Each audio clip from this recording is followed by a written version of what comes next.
Well, folks, welcome again to today's session. Kevin spoke about some brilliant things this morning, which we're going to parlay on. But I want to start by saying that, of course, as you all know, today's session entitled Wellness for IBPOC Artists and Arts Organizations in a Sector of Continued Inequities. Let's sit in that moment. Let's sit in that word for just a moment as we move forward. I want to take a step back and introduce myself to those of you in the space who I've not had the honor and the pleasure of meeting. I'm Nicole. I am a Toronto-based dance educator.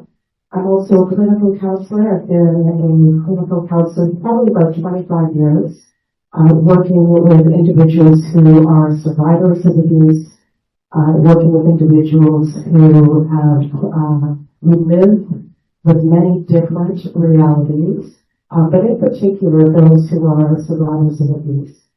I have also had the great pleasure of and I still am to this day, I work with Valley Morgan. I'm a counselor on the wellness team there, and have really had the privilege of working with a lot of artists over the course of the past many years in different frameworks and spaces as we speak to mental, physical, spiritual wellness.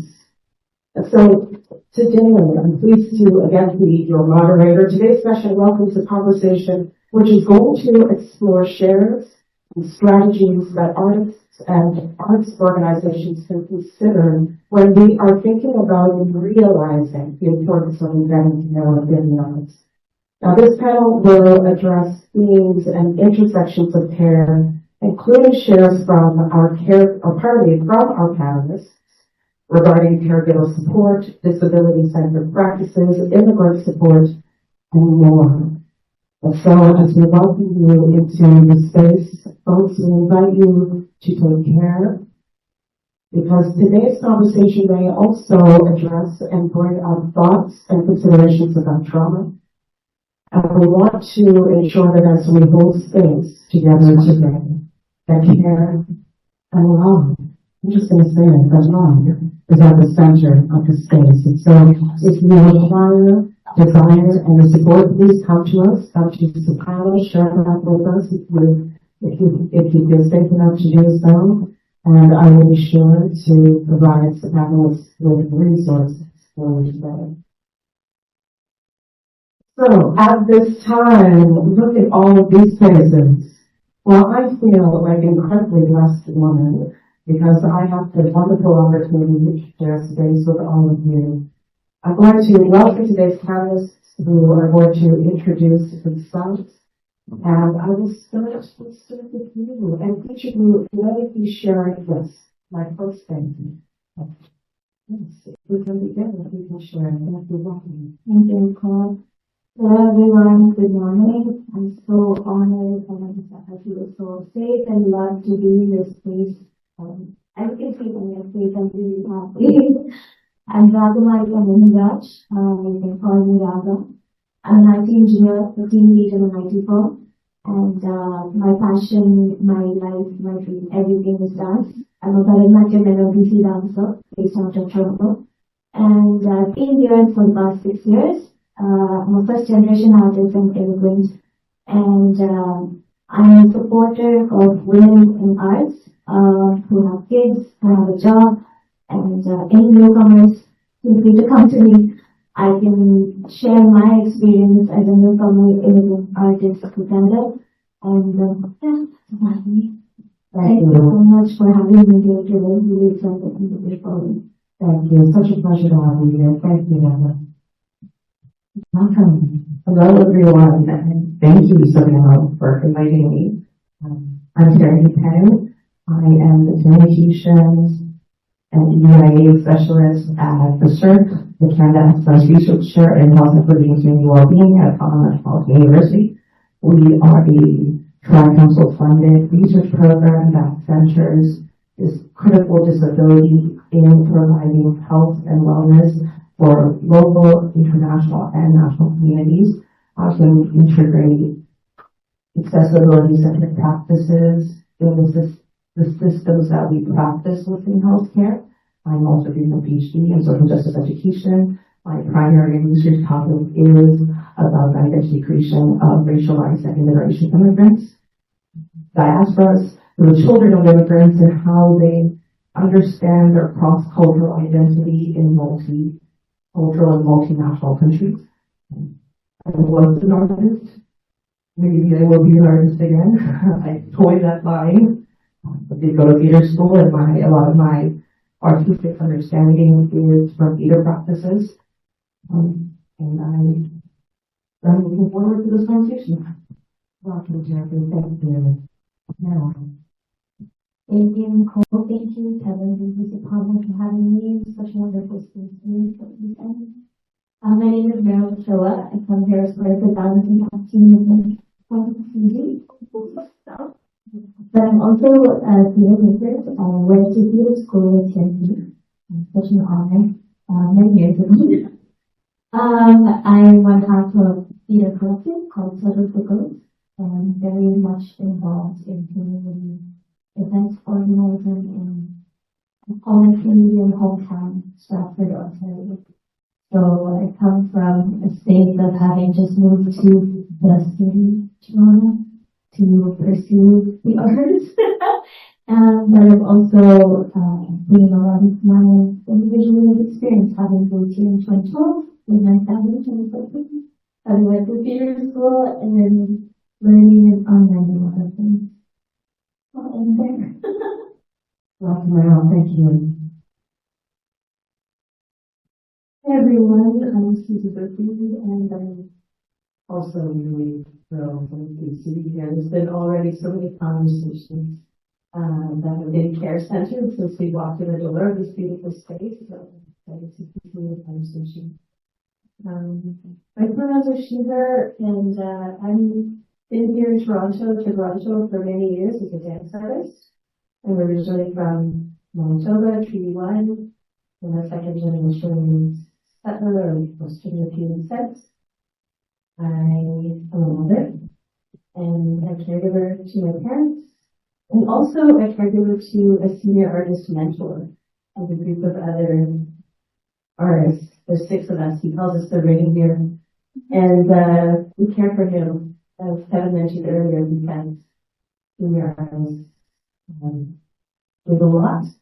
And we're in the process of giving back. As I'm executive director of Balancing Act, which is the national initiative to support artists and arts workers who are parents and caregivers and to empower care practices. So I'm excited to speak to them. It's really cool. Thank you. Welcome, Susie. Thank you. Well, folks, when I think about the word wellness, and I'm sure many of you would agree, when we think about the word wellness, in its grand scope of being, it covers many things. And so very often, when I was growing up as a dance artist, when we spoke to wellness, we were talking about our physical wellness. There was a lot of focus there. But as we continue our conversation today, I invite you, I encourage all of us, in fact, to consider what does it mean when we think about the grander scope of wellness. What does that mean? Because indeed, we are talking about the physical, but we are also speaking to the mental. We are speaking about the financial wellness. We are speaking about economic wellness. We're speaking about occupational wellness. And so wellness in and of itself has such a grand scope of meaning. And so as we venture into our conversation, we're going to consider not only the shares that are going to be presented by the panelists, but also strategies. And when we think about strategies and roadmaps, sometimes conversations will stand and be still in one space. But we have the great opportunity today, after listening, sharing, and coming together, to take this conversation beyond this room. And so to those of you here and to those of you online, welcome. We invite you again, share beyond this space as we consider the grander scope of what it means to be well. And so in that space, again, welcome panelists. One of the things that I wanted to speak about as we begin is that term. As I said, when we break it down, it's so widely mapped in many different ways. We know that when we think about wellness in relationship with artists and arts organizations, that wellness is influenced by many factors. As soon as we open, I'm going to ask a very big question to all of you. When we think about wellness, what are some of the factors that you consider when you think about what a healthy arts sector looks like?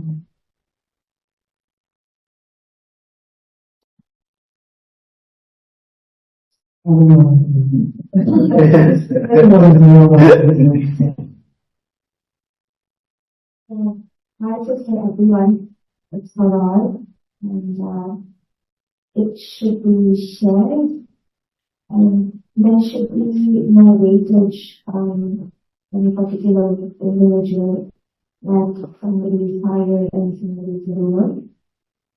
The equality in us is a very key factor that would enhance the various overall. Wonderful, thank you. Thank you, brilliant. Any additional shares? Thank you. I've been thinking about wellness in the arts over the last week since we spoke last, and I'm just thinking of my own exit from the arts because of the lack of mental wellness that I felt in these spaces, and reflecting on now my path as a researcher, and something that we speak of in the social justice education space is universal design. Universal design is flawed in many ways, but this core principle of how we can design systems and practices and procedures that require the least amount of accommodation being asked. And that doesn't mean that accommodation won't be provided, but that from the inception of that process, we are thinking about equity. We are thinking about how these practices can embed in accessibility. Whether that is from the spaces, as Kevin mentioned, space in the city is very, it's expensive. Many spaces are not accessible. Many spaces accessible, and I don't mean through transit systems, I mean physically accessible. Many spaces don't have wheelchair ramps or elevators, or the list can go on, or sensory overload spaces. So how do we think of spaces and procedures as a line for people to flourish, as opposed to this concept in the arts that are very Eurocentric, I would say, of neutrality, of compliance, of not complaining. So how can we, from the inception of these procedures, or these processes, think of accessibility? Excellent, thank you. Thank you. From the inception. Indeed. Thank you, Jeremy. Any other shares? Yes, now. When I think of this question, it brings me back to when I started theater school. I had just been in Canada for a year and a half, and I was away from home for the first time. And I think of this phrase, leave your baggage at the door. And I had this feeling that I was leaving a lot of baggage at the door. I was thinking about my parents who were also just in Canada for a year and a half. How is it like for them? I have a younger sister. I have not as many friends as I hoped. I did. I met people, but I was leaving a lot of baggage at the door, and it made me think, who is this phrase for? Who is not leaving a lot of baggage at the door? Who is this working for? And I think that I have carried that through in a sense of why aren't we more open to just differences, right from the beginning, like you were already mentioning, Tarndeep. And I think I imagine wellness for artists and arts organizations where people are welcome to come as they are, because that is actually what allows them to come with themselves and be able to visually their art and do their work more fully. Wonderful, thank you. Thank you, Susie. Just uplifting that and adding that, I think in order to facilitate folks bringing their fully human selves to the workplaces where art spaces, larger art structures need to understand the value of investing in care, and that is not a detractor, but rather a value-added proposition. So when we invest in the mental health support or in different working practices, it's not cost to the organization in the end, because it means we keep talented, amazing people in the field. So I see a healthy art sector that views that investment as vital and embedded practice. Yes, wonderfully shared, all of you. I am reflecting on something that was shared with me as a very young child. When I was growing up, I was often, we had to leave our injuries at the door. We have to focus on performance. And so producing became a priority over wellness. And so in considering that centrality and even what that means today, where are we positioning our focus when we consider how we are showing up in space? And so since you're in fact, all of you were lending to this consideration of showing up as we are.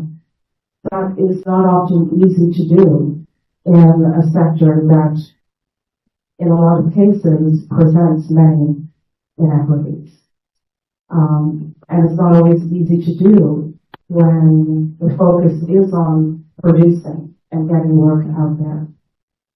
So I really do appreciate all of those shares, and it does take me to a quote that I wanted to share with all of you.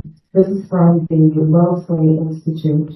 In a lot of my readings and research, I've been consistently thinking about a lot of the intersections that are at play for us, those of us who identify with many different relationships. And so for me, for example, I share that working as a counselor and as a dance educator, and my other hat is that I am a radio host, working in these many spaces at times can be extremely stressful, and at times causes me to take a step back and to consider and ask myself a lot of questions before I break out into the day about my own wellness and what it is that I need.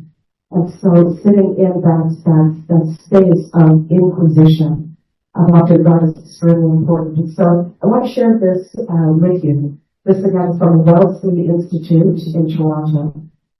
Marginalized communities who have consistently been deprived of social detriments of health, including social and economic factors, are known to be significantly disadvantaged and often face more challenging health outcomes than those who are able to access certain resources. And so we spoke about accessibility today. And we're going to be speaking more to that as well. But I wanted to share that with you as we continue to move forward. I want to move now to you, Meryl, so that we can kind of touch on a few of the things that you had shared. Standardized pathways to wellness is something you and I had an opportunity to speak about previously. So what thoughts can you share about its impacts, the impacts of standardized wellness? In particular to IBPOC folks. What are your thoughts? Yes, I think about when people are coming to a space, or more particularly in organizations, people in positions of power are inviting people to come into their spaces. I think about what it really means to invite, but also welcome, and welcome all of the whole person as you physically or artistically welcome them into their space. And I think of the moments when I had felt more comfortable seeing someone who I thought like, oh, you can understand where I'm coming from. I don't have to do a lot of explaining about who I am, what I'm doing, and why I work, and why I work in the way that I do. And it comes from, okay, who could potentially understand my cultural background? Is there, I'm just going to say it, I'm Filipino. I always am so happy when I see another Filipino. But what happens when it's not there? And I think that going above and beyond the hiring checkbox, the training checkbox that we've done EDI and is when there's a care-centered pathway, when it's standardized, people don't have to rely on who they think could help them to help this thing. Can you explore that further for me? Because then we're looking at what standardized means. Can you explore that further? Yeah, I think grabbing from learnings that we've had over the years with balance and noise. We work with other arts organizations to pilot projects that extend this care and exactly standardize the kind of care within their organizational bodies, whether it's to their arts workers, their staff, their artists, their engagement, or their students. And something that I think a key takeaway from this, the term needs assessment, and identifying these points of needs, what people need in order to, fully bring themselves in, and that manifests in parents that have to do pickup and drop out at school can't leave at the hours when they need to do that. Childcare is so, I'm not sure if this is the right term, but precarious in that they need not just financial support, but wanting to make sure that they're comfortable with who they're leaving their child with. If it's not them taking care of them, what do meetings or work engagements look like at night? And in the arts industries, a lot of things happen at night, a lot of networking and stuff like that. And so grabbing these knowledge of who you're inviting to space, what do they need, and if their needs are not met by what's already in place, like the work schedule, like the expectations, then how do we address that? And there should be a way that it doesn't just rely on someone being empathetic towards people with different needs. Yes, indeed. And I think that opens the opportunity for the individual to determine what they need rather than it being told what they need. And so when I think about standardized, I'm even considering many of the standardized options that are very Eurocentric, that have been positioned in spaces to assist and support individuals who cannot relate to the type of care that's being offered. And so, indeed, I heard you also say that the term needs assessment. Yeah, it does. So, Susie, I just want to come to you because I know that you both have worked together. I have quite a few questions for the both of you, and I will try to be short. But can you add, please, to what Meryl shared about what balancing act is and the services that are provided? Yeah, thanks. Balancing Act was founded by a mother, a theater maker, and then more mothers got involved. And I was thinking this morning, it was popped into my head because we had a meeting yesterday with the founder. And so it was really on my mind, this origins of this initiative, and the phrase, if the mothers aren't okay, no one's okay, popped into my head. And, mothering is also a verb, and we're all mothering in different ways at times, possibly, our colleagues and community. And so that's, Balancing Act was founded to support and increase access to employment for mothers recognizing that caregiving responsibilities and children in the room, as Kevin said, are things that, we should and could embrace in our sector. It's moved into identifying, caregivers of all kinds. So folks caring for their parents, for their partner in the illness. With staff are willing to work with a caregiver in their lifetime. And some folks don't even know their caregiver. Those reading this article and saying, some people don't realize that when their partner is going through a crisis and they have to take time off work, that they not know they're a caregiver. And so there's an ebb and flow. A lot of it going on. So Balancing Act, funded by Women and Gender Equality Canada, is able to support arts organizations to pilot some kind of negative care within their organization to support their artists and arts workers. So I just, Nova, you're in the room. Shout out to Nova Dance, who was one of our early partners and piloted a compassion fund for their artists. Yeah. So these dancers, huge project. These dancers were able to access some discretionary funds. Would you support their childcare, maybe to get home early to someone who needed them? Also, there was a flexible work schedule, so there was, folks looking at scheduling. Okay, what's going to work for the streets? Oh, if we end 15 minutes earlier, everyone's going to be happier and the work's going to be better. So trying to, make the equation that if we put in that investment into people, that also the work will blossom and we'll all feel more ease. But I want to say with all these incredible strategies, and so these have been like childcare funds, caregiver policies, so embedding it in HR approaches, right? So when I'm onboarding, I can go to this company because they have a caregiver policy and say, hey, this is what I need. There's a pathway to express my need, and then a pathway to have that need is into flexible work. I already spoke to that. So all of these incredible strategies, but I wanted to kind of circle back to what Meryl said, that I think something that's really on my mind is that there are different ways to access these strategies, and that really needs to be attended to, especially when we're looking at, and this is what we've learned from our partners, when we're looking at supporting IBPOC folks, other underserved groups, that the colonial pathways that we sometimes employ to address or to engage with these strategies. So I'll break that down, like to say, here's a form, fill out a form, and then you get these funds.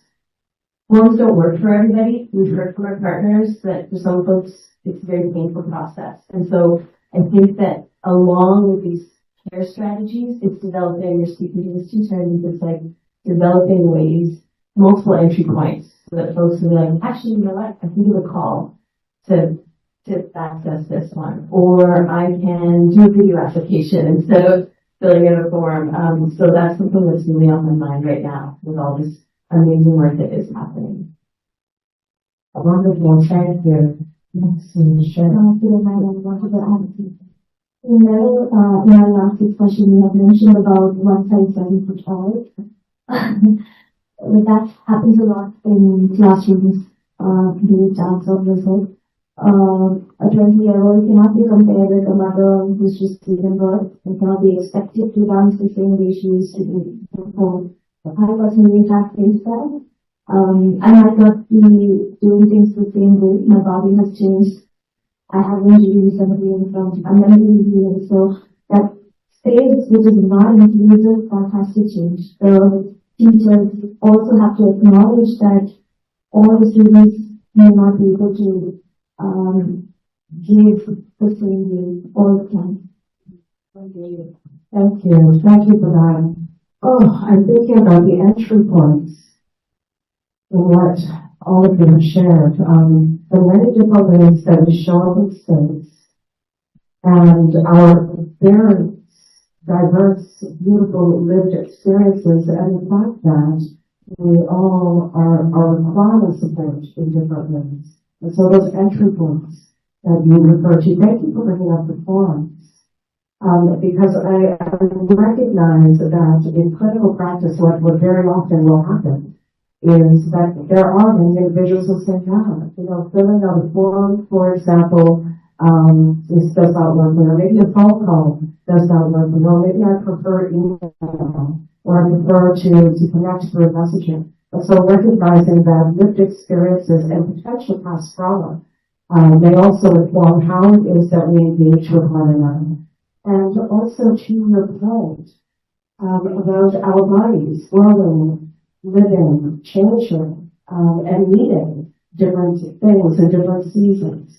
And so I appreciate that share as well. Thank you. Thank you. I'm actually going to come back to you in a moment. Rebecca. Thank you, Meryl. Thank you, Susie. I do want to let you all know that we're going to be going to Q&A soon, so if you have questions, you have them, because we're going to open up the space to all of you, including our friends online as well. We invite you to share your questions with us. We're going to go to Raga. As we explore things that address the wellness of the immigrants working in the arts, in your practice, you mentor newcomers, you mentor immigrants, and you also share that you embody the spirit of a first-generation artist and immigrant from South Asia to Canada. So, those who identify as immigrants will face unique realities. In conversation with you, we have shared some wonderful recommendations, and I wonder if you can share that with our audience as well. Recommendations that you would give rather to individuals who are seeking support, in particular when it comes to employment searching. What are your thoughts? Yeah, definitely. I think 6 years ago when I went to Canada, I was alone. I didn't have any friends, and the social media that we have today, it wasn't there. So it was a very difficult part to understand what I can do with my traditional practice, being a traditional dancer. So I really, it took me about 3 to 4 years to really understand how I can continue my practice, keeping the tradition alive, also giving to the community what it needs, right? So that 3 to 4 years time is a long time period. I think if I had gotten a little bit of support from existing artists, that would have been helpful. So some of the points that I have gathered over the years is that build your budget, like what you've done, your work, portray it in a very in a proper way. And networking is very, very important. Please attend conferences, amazing conferences like this, or attend shows of other artists, go to art galleries, go to museums. There's art everywhere in Toronto, that's what I understood, because right now I feel more loved and safe in Toronto rather than back in Denver, but that is the reality. So yes, I met Meryl years ago, and she still has the same amazing smile, and she's so warm and welcoming. So it wasn't for any opportunity exchange over there. It was just networking, get to know the person, who they are, what is their background, and also build your social media. I think we were just discussing about it before the conference started too. I know it's really difficult for a dancer or a singer or a painter to focus on social media, to consistently post something out there, but trust me, that really helps. I know it's difficult. You don't have to have a lot of followers or get a lot of likes. That's not what we're looking at. Build it as a bio. Keep it clean. Keep your post specific to your artwork. That really, really helps. And applications, keep trying, or if you need help, just ask. It's okay. Like if you are 10 people, at least one person will be definitely willing to help you. And yeah, I think those are the very key points that you should be focusing on and keep doing your practice consistently. Never give up. There are millions of opportunities out there. You just need to look for it and be positive about your approach and talk to other artists, whoever you see in other shows or conferences. Just don't be shy. You just need to talk to people, and definitely you'll get something, and you'll keep connecting with your eventually. Thank you. Thank you, Emma. And much gratitude to those who continue to support us in and out of the spaces that we live, dance, learn, work in. Nova, you got a lot of props to it. I did Nova props as well, and had some wonderful conversations with Nova. And I recognize that it is indeed important to develop relationships with individuals who can support us in many different ways as we grow in our practices. I want to give a shout out to your dad's emerging, for example, who has really been such a great part of my development and really encouraged me to recognize the importance of having a circle of support. And that was something I learned many years ago when I started working for dance immersion. Have a circle of support, and that support can be artists, it can be doctors, it can be counselors, clinical counselors, it can be individuals who are supporting you, building you up, speaking light into you. And so I do indeed recognize that importance of having relationships with everyone else that can also support you in your work practice as you are building upon the social media and in other aspects. And so thank you for sharing. Like I'm going to come back to sharing. Let's go to Tarndeep. Tarndeep, I had a wonderful pre-chat with all of the panelists. And in our conversation, Tarndeep, you also had some brilliant shares. You shared with me, I want to bring that conversation now focus to talking about disability research, disability practices, and with you, Tarndeep, you had shared with me previously that disability-centric practices should be worked into the framework of every organization. Can you say that for just a moment, please? Every organization. So what are some of those critical practices that you think that we should be implementing into spaces? Talk to us about that, please, as we think about relationships as well between disability research, disability practices, IBPOC folks, and beyond. What are your thoughts about those critical practices? Well, I think it's important to preface that I am not a disabled artist and I am not a disabled researcher. I am someone who is emerging researcher within this space, and have lots to learn. I think it's really vital that we understand that disability and race and ethnicity and culture are not siloed from one another.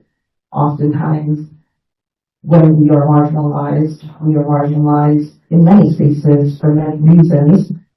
Intersectionality. I'm sure everyone knows about this. And how do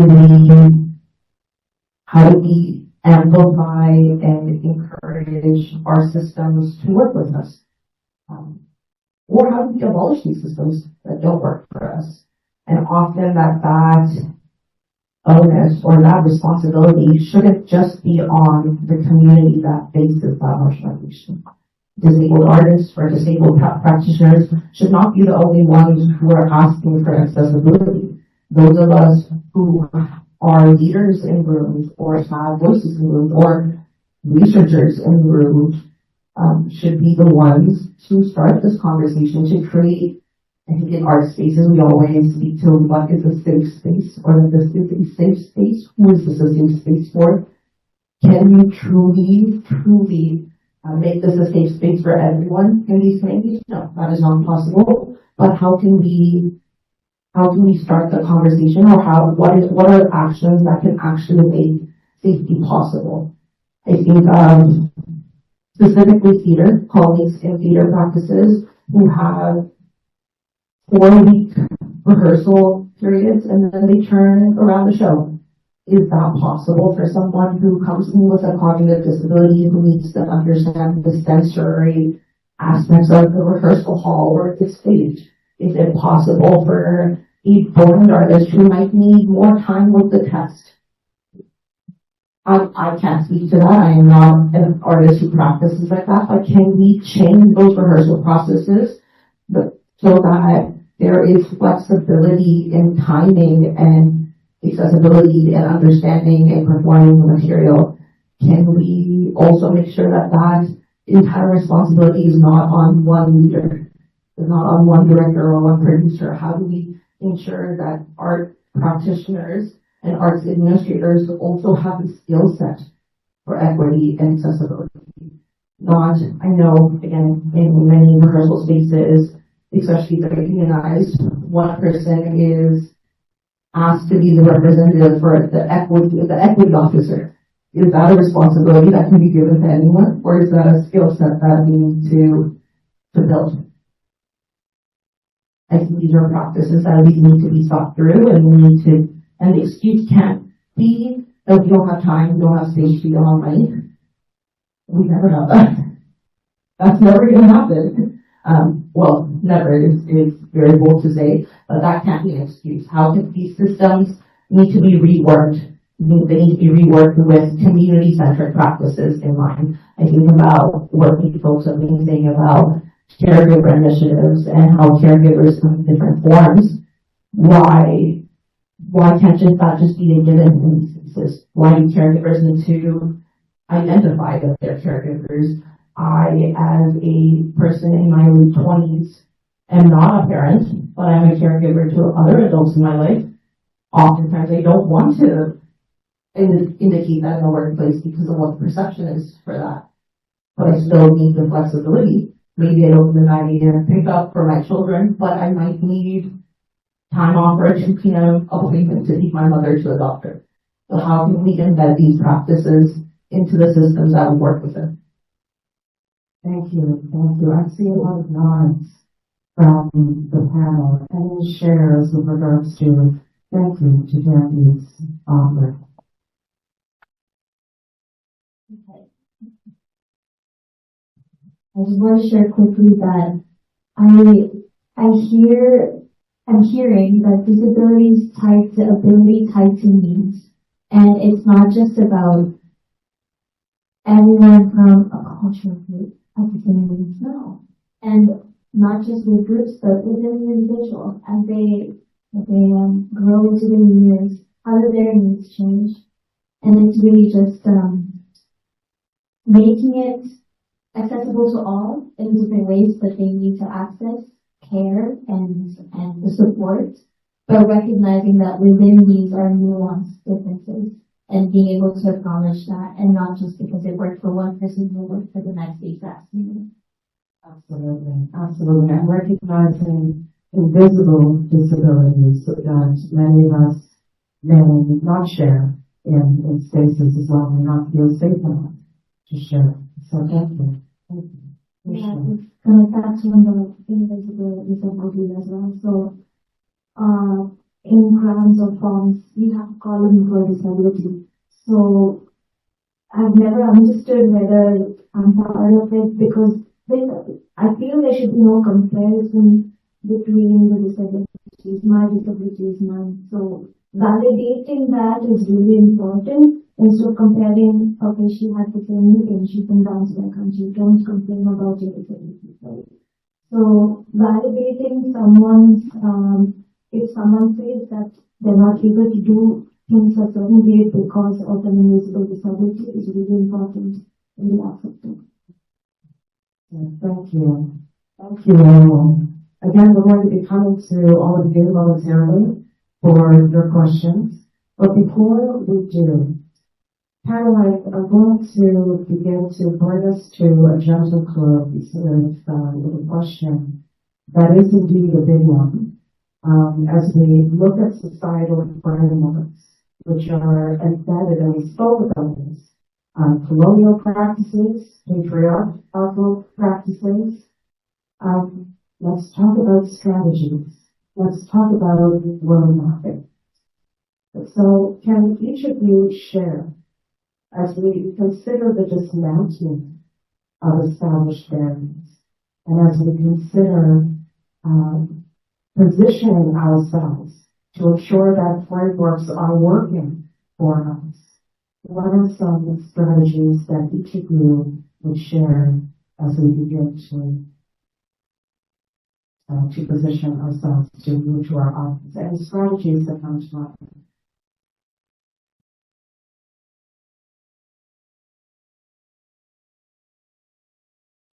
I think being bold, being yourself, is the main strategy you need to follow. You just need to stick to what you feel is right. Get the help you need. Don't feel ashamed about asking for help. That's always helpful. Thank you. I think about the administrative side of arts and how we have normalized that a communications person or a marketing person or a front of house.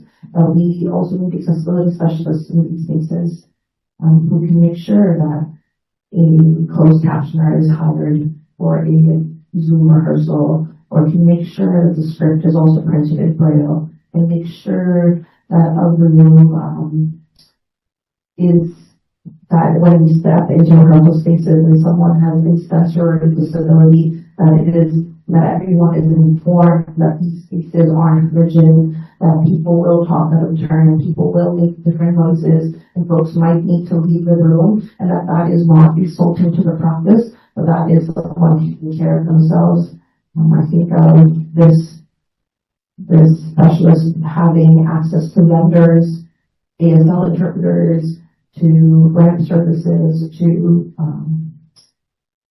transit services for folks who can't access the TTC but need different types of vehicles to get to spaces, that this work needs a dedicated individual or team, and that should be prioritized in many art-making spaces. Thank you, Timothy. Thank you. Any additional shares? Thank you, Susan. You mentioned different roles, and a few times our balancing act community has said, hey, we should have a care consultant or a care coordinator. And I guess I just want to, offer up balancing act as that role. We are available. We are a service of artists and arts workers and organizations, and we have so many resources to share. So we're talking about actual strategies. If you want to know more about how to implement a compassion fund, if you want to know what a mental health support plan might look like, our incredible partners who are theater, dance companies across the country have created these very shareable resources, and we're happy to sit on the phone or meet in person or chat over Zoom and talk through how these might work and how they might work for you. Some of them are very low cost, no cost, with big payoff. So I want to offer up balancing acts in service of those pathways. Thank you. Thank you. And I'm just bringing more learnings from balancing acts, the organizations and individuals we partnered with. Oftentimes we hear, oh, we don't have the money for that. Just put it in the budget line. Put a compassion fund in the budget line. Someone will need something that requires that pool of money. And I think about a list of service providers, ASL interpreters, translators. I think of a list of trusted childcare providers, childminders. And the more we build and make these people, the more we can connect those dots and be able to readily offer them to people who need them at the moment. And I'm thinking about something that Kevin said earlier, and that when individuals come up with their needs and tell someone their needs, it's oftentimes on the leadership. And I think of that relationship where the artists, the individuals, and the leadership should not be pitted against each other in order to find ways to provide the support. So leaders also need that support, and they should feel that they have that capacity and ability to provide that support. Well, that was like, I don't know, I was confident. Thank you. And that collective strategy should involve the voices and the shares of many. And I also consider who's in the room making the decisions. Who's in the room? Who's in the boardroom?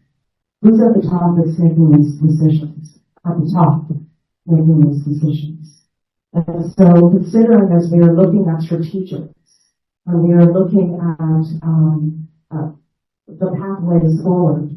Who is in the space making the decisions, and do those individuals present only in one specific way?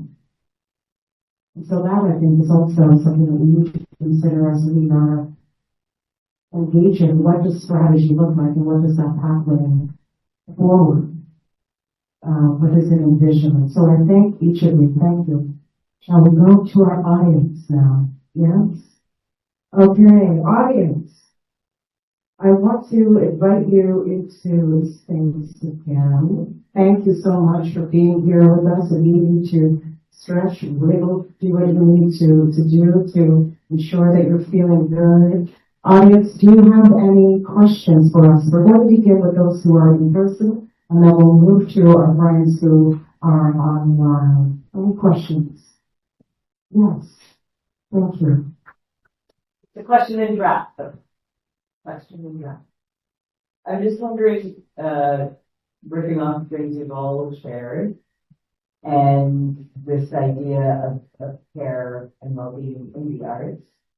So what are some strategies or ideas that you haven't yet had a chance to enact? What are things that you're thinking about that connect wellness to the very value of the arts and what the arts can provide, even as you go through the complexity of trying to disentangle it from the harms that have been experienced in theater spaces or else?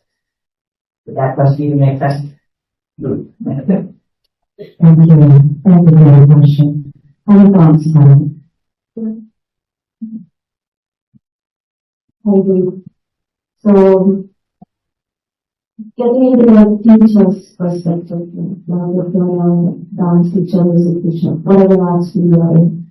So, as a teacher, you might have gone through certain things as a student. You just need to make sure it's not passed to the next generation. So, the generational trauma that we are all trying to beat and get over and not, passing it to our kids. I think the same strategy should be followed in high dance class spaces. I think not dance, any art class spaces.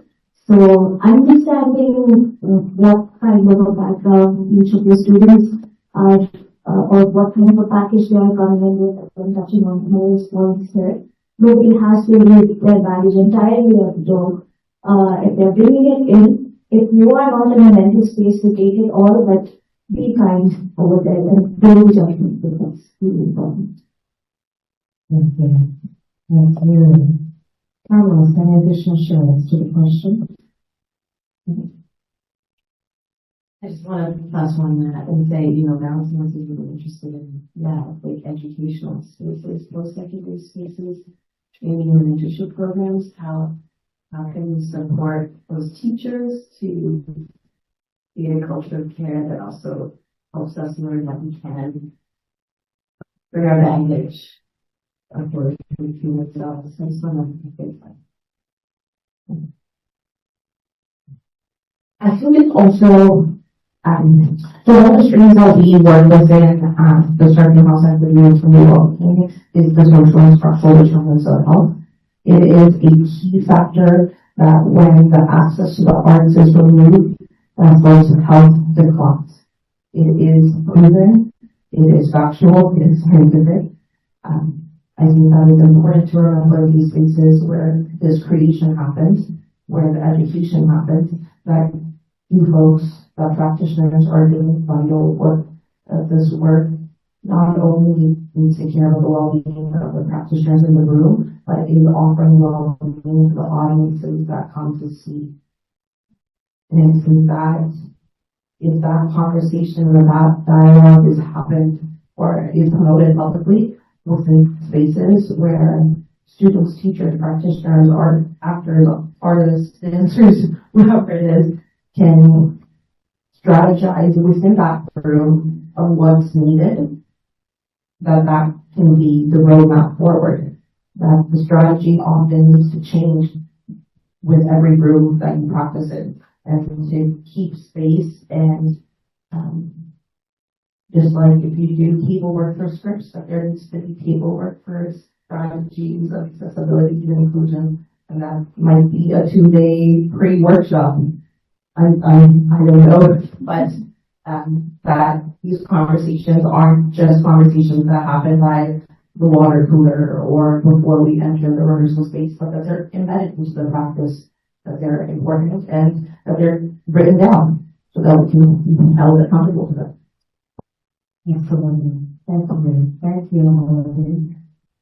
Thank you. Any additional shares before? Yes, okay. Thank you so much for your question. Appreciate you. Any more questions? Yes. Hi, Roger Sinha. I appreciate your reservation, Susie, and it's probably a model that you might want to look at in Montreal. I don't know what's out there. I'm from Toronto. I trained in Toronto in the early 80s and been living in Montreal since the 90s.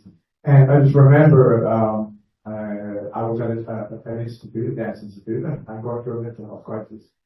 And all I got from the staff and was, Roger, just stop being so angry, or get over it, or go home and come back the next day when you're feeling better. And it was really a friend of mine, he said, hey, Roger, you need to go get some help. You don't need to talk to somebody. Now, I'm sure things change. Now, I'm just curious now, do the institutes here, dance or theater, whatever, do they have dedicated health professionals who can address issues that artists are going through about mental health issues and crises now? Because I think that's an essential component. So just wondering about that. Have things progressed to a point where there is dedicated help in such institutions? Thank you. Again, I don't practice in these spaces from colleagues. The bigger theater companies don't practice. I don't believe it's embedded into their system. Just as you said, it's not working into the budget. Especially for those practitioners who are non-unionized, they are really not protected under the system. And I know being unionized, not unionized, there's pros and cons to both. That's definitely not the conversation we're going to have. But I know that certain folks are more protected because they have associations that they're a part of, but not necessarily when they're contractors of dance companies or theater companies or music companies. I do think that needs to be worked into the framework. I think it will be good through perhaps the association, but we have to do more to make one of us.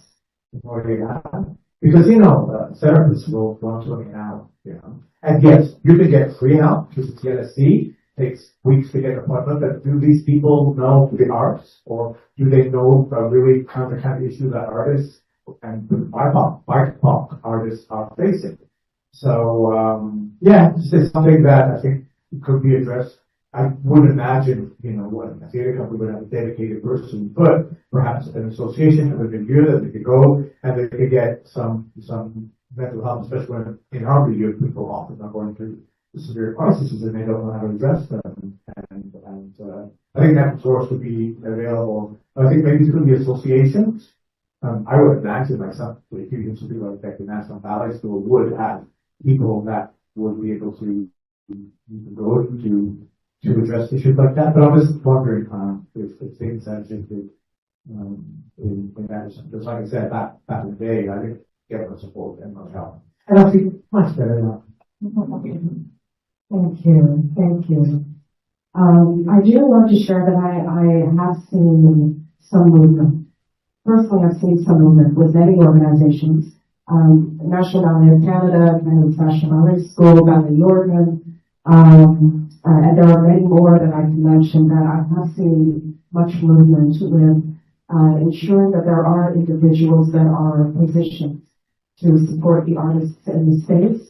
At the same time, asking share something that is incredibly brilliant, and I appreciate the point. We do need to see more. We need to see more implementation of individuals who can support folks across the board. And I appreciate you sharing your personal story as well. But we do need to see the movement. We do. There are many organizations that are making moves, but we need more. We need more. Susie, I think you were going to. We're going to share. I think it's just moving on to what you're saying. There's a maybe coordination that can happen because we are seeing, the ASC is doing mental health training, as you say, National Ballet School, and I've often thought about balancing act and questioning where we fit in, and so I could see some coordination happening around the effort to keep it.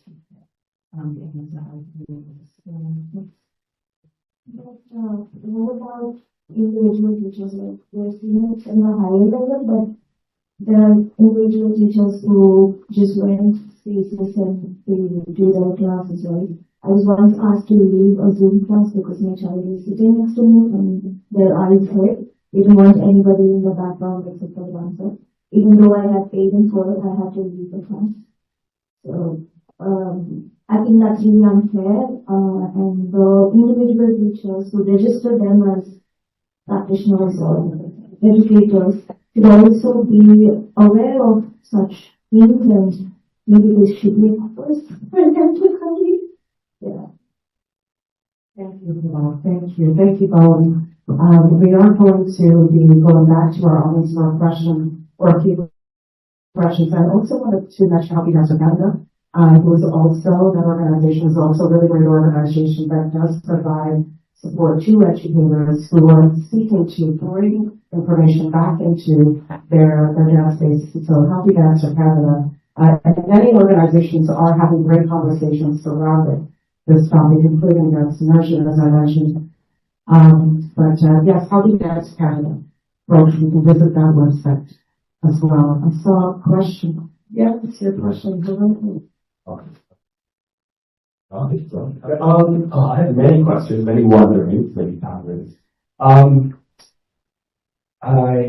still formulating how to be a question in my head. And that's around when the mental health or the health of the artists and the practitioners is embedded in actual work.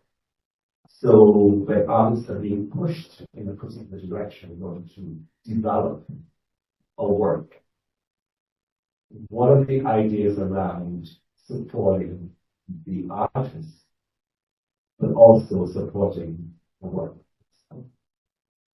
Because there is this notion that mental health is not about personalities. And so sometimes creators have come upon blocks in developing or going to a place with a particular idea or concept for the work. So I just was wondering, just talk about, how do we support both facets, creation and development and mental health and humanity? Another great question. Thank you. Thank you, Panelists. Michelle. I think with the work that I'm doing with my art partner, it's called Nicole, who we went to theater school. So we're a duo of theater craft studies.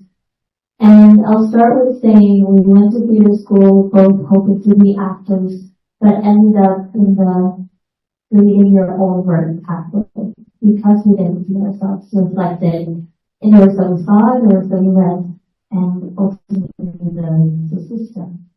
And I say this because we would always spend so much time talking about what does the check-in really mean at the top of a rehearsal or at the top of a workshop and meeting. How do we actually use the information we get from the check-in in order to give the space that is needed for that person to function during that 2 hours, during that 6 hours, 8 hours?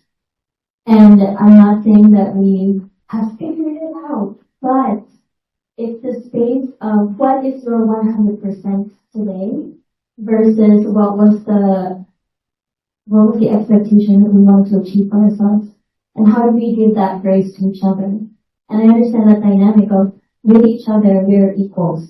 We see ourselves as artists, producers together, but translate that into a larger group of an organization working with individual artists who there is a director in the room, there is a person of leadership in the room.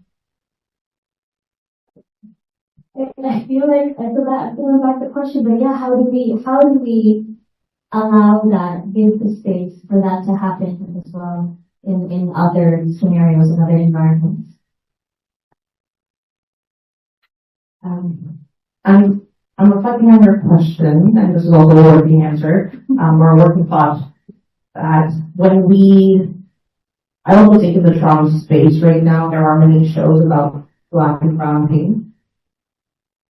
And this pain should be spoken about, but we also have humor in our communities, and we also have joy, and we have so much that all should be spoken about. But specifically to those shows that are investigating concepts and historical moments that cause deep-rooted pain, culturally, community, individually, that just as we would hire a cultural consultant or a language specialist, that for that rehearsal process, a counselor should be had, or a mental health worker should be hired. That conversation, yes, can be had with the director or with the producers, but they're not the experts.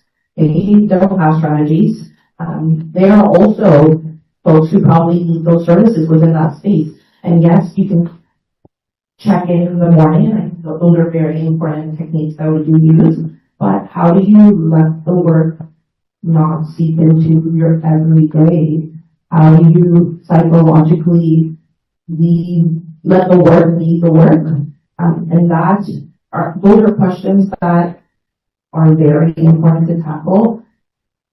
I often think of how we can make sure that everyone can be employed within the arts, and that arts isn't this niche, shouldn't be this niche sector that doesn't have cross interactions with other practitioners. I think having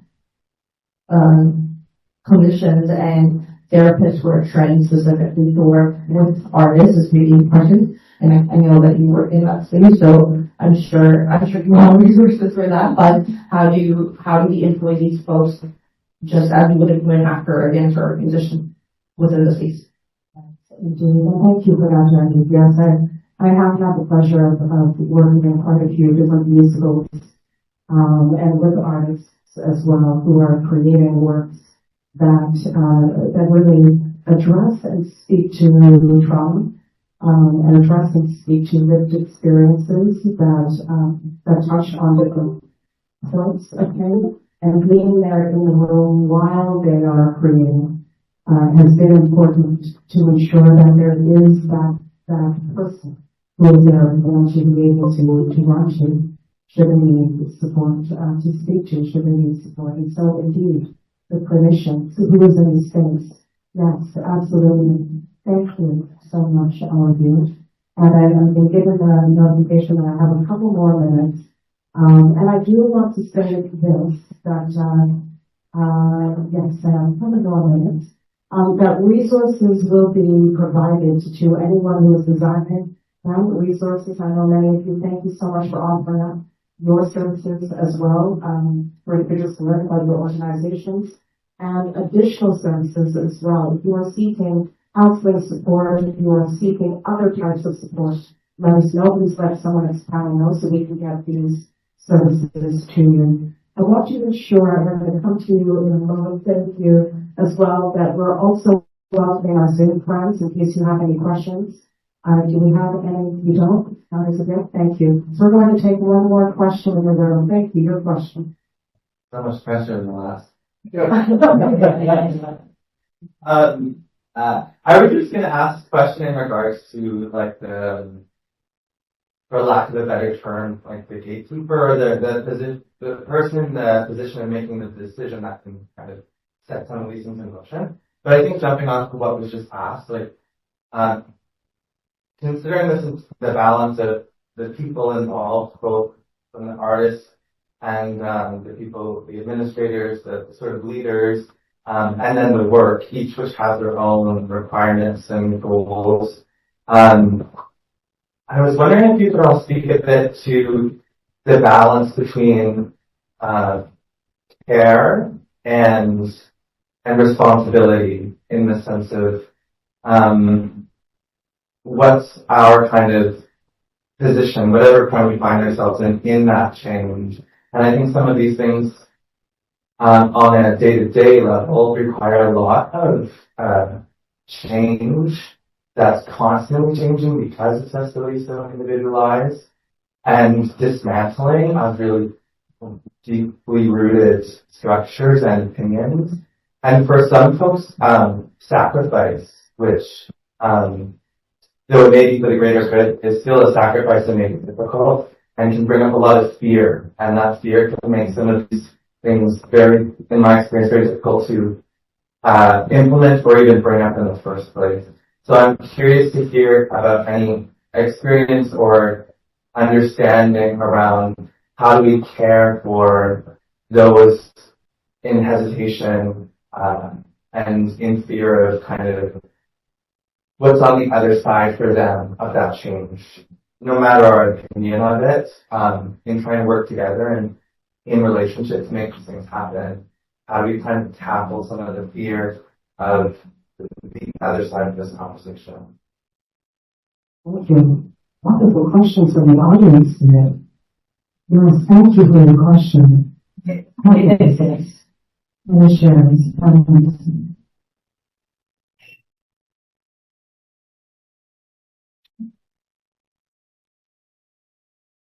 There's a lot of concepts, but what's in my mind is allies. Wow, I should have thought of this. That one. But I think like who do I need to show up for other than myself? And who am who can I work for when they're not in the room? And yes, I'm racialized, I'm Filipino, but what more can I learn about other people who are equity deserving, and how can I show up for them when they're not yet in the room? And I think it's also important to recognize different forms of resistance, that your hesitation in a room is not something that you should that you view in a negative. It means that there is an issue, that there is a challenge in that room that needs to be solved, as Kevin said at the beginning, and that how can you mobilize to address that challenge. And that often is not in that room. And oftentimes that room is unsafe, and that means that you need to take that conversation outside of that room to allies or to organizers who are willing to listen. And I think it's really important to give yourself grace in these spaces, because being in that space with who you are is resistance, and that is important to remember.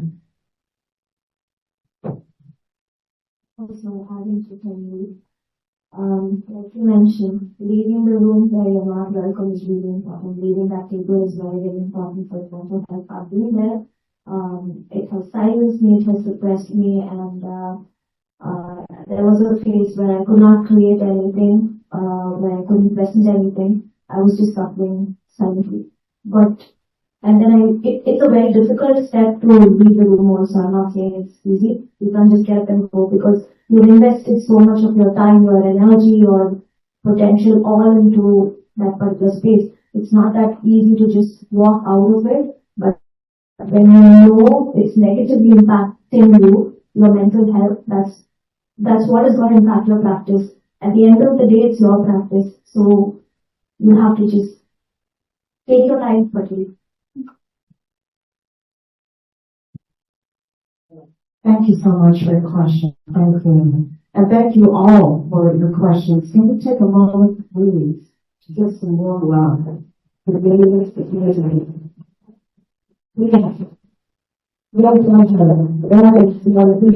Meryl, Susie, what a pleasure and an honor it's been to share space with all of you. Thank you. And again, we invite each of you, please, for more information to learn about these wonderful humans. Please visit panel.org. You can learn more about their work. And you can also learn more about what's coming up on the festival today and tomorrow. So panel.org. I want to take this opportunity to give thanks to panel, as well as to all who take part in bringing us together today. Audience, you've been spectacular. We appreciate you. Thank you to our online audience as well. Thank you for being here. We are now going to bring this session to a close. Thank you again, panelists. You are joy. You are the joy. Thank you, everyone. Have a wonderful afternoon.